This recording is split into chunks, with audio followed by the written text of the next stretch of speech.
If I were the prince of darkness, I'd want to engulf the whole world in darkness, and I'd have a third of its real estate and 4/5 of its population, but I wouldn't be happy until I had seized the ripest apple on the tree.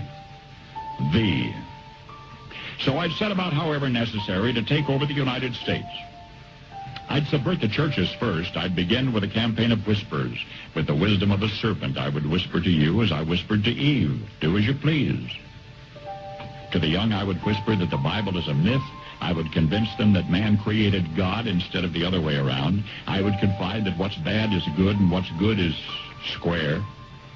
And the old I would teach to pray after me, Our Father, which art in Washington. And then I'd get organized. I'd educate authors in how to make lurid literature exciting so that anything else would appear dull and uninteresting. I'd threaten TV with dirtier movies and vice versa. I'd peddle narcotics to whom I could. I'd sell alcohol to ladies and gentlemen of distinction. I'd tranquilize the rest with pills.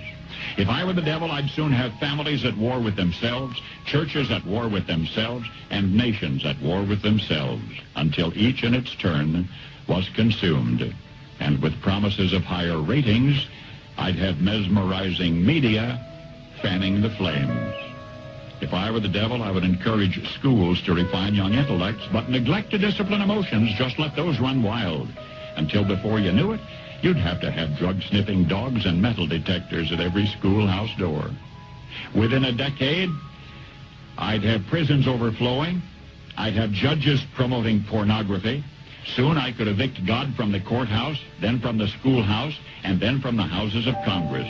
And in his own churches, I would substitute psychology for religion and deify science. I would lure priests and pastors into misusing boys and girls and church money. If I were the devil, I'd make the symbol of Easter an egg and the symbol of Christmas a bottle. If I were the devil, I'd take from those who have and give to those who wanted until I had killed the incentive of the ambitious. And what'll you bet? I couldn't get whole states to promote gambling as the way to get rich.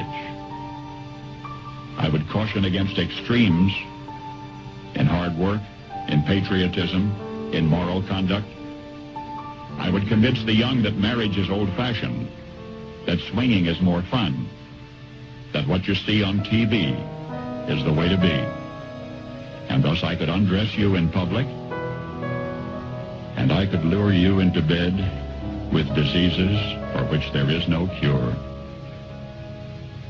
In other words, if I were the devil, I'd just keep right on doing what he's doing.